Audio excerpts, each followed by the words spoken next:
Hello class, this will be the last video on this introduction to Photoshop. We're just going to do a couple things that really make sense to do at the end of your drawing.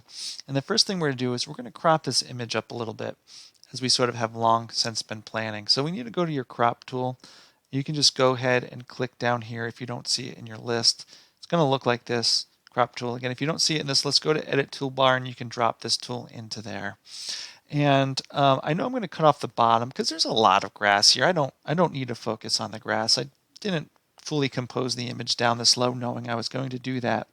And a couple of reasons for really sort of doing a crop and make it more horizontal in image is the human eye likes to see horizontal images anyway. So, movies are that way and other things are that way. So cutting off the bottom perfectly is fine. These light gray lines you see here making the boxes when you use crop, that has to do with the rules of three. We're going to have lessons in composition later in the semester, and we'll get into more of that there, but that's really what it's helping you do. And you can decide to crop your image any way you want to. If you want to crop down further, go ahead. There's no reason why you couldn't do that. If you want to crop left or right, go ahead. In my case, maybe I could crop a little bit to the on this side, but there's not much that I want to keep that trunk over on the right hand side. So just give your eye, give it an eye, think about what you want to do, and then once you have it set, um, press enter and you'll have your cropped image. So that's one thing you want to do.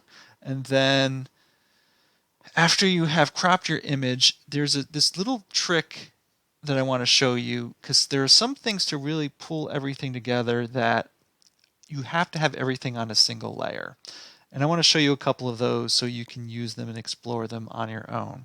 But we want to make sure we keep all our layers because we never know when we want to edit things or make them better and whatnot. So I'm going to show you this trick that I use quite often. First, I'm going to go to Layer. I'm going to go to Flatten Image, and it's going to make everything a single layer. What I'm going to do is I'm going to do Control A to select everything, Control C to copy. I'm going to go File, New, and it's going to default what I just copied. So I'm going to say create and then Control V to paste, and I have it in here as a single layer. Now what I'm going to do is I'm going to come over to this file and I'm going to Control Z to undo a couple times. And I want to get all my layers back because I don't want to lose them just in case. But what I can do now is I can come over to this new file where it's all one layer, and I can make some of these different adjustments that you might make at it at the end. So I'm going to go, one thing I'm going to show you is sometimes I'll do something at the very end of the project, like either a photo filter, which I think I'm going to do here, or maybe a gradient mask. But what it's going to do is it's going to take a color. If it's an orange, it's going to be warming. If it's a blue, it's going to be cooling. And it's going to apply that sort of tonally across the whole image. Depending on how strong you make it, you don't want to make it too strong. I'm going to overdo it a bit here.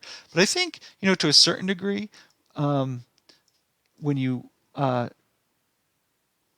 cut and paste a lot of things in, sometimes tonally they still feel sort of all over the place. And so using a folder filter just is one other step of making sure each of your pasted elements start to be unified tonally. So pick a color that you like.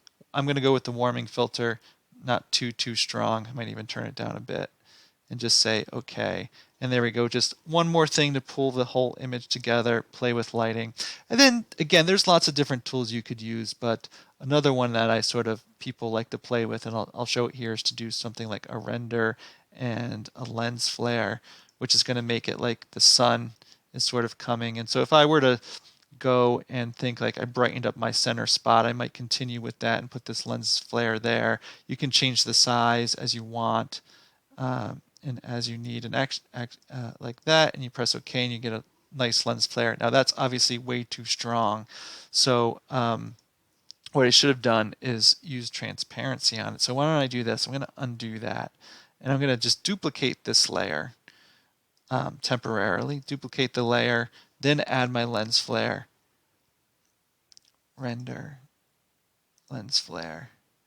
Okay, because what I can do is I can just take this layer down in transparency just to give it a little bit of a glow, just like that. Okay, and so there's other things you can do holistically. Again, lens flare really will only work because it has to render it on each piece, and there's lots of pieces in here. So it needs to be done on this holistic layer like that. And then what I'll do is I think I'll just take these two layers and I'll flatten them.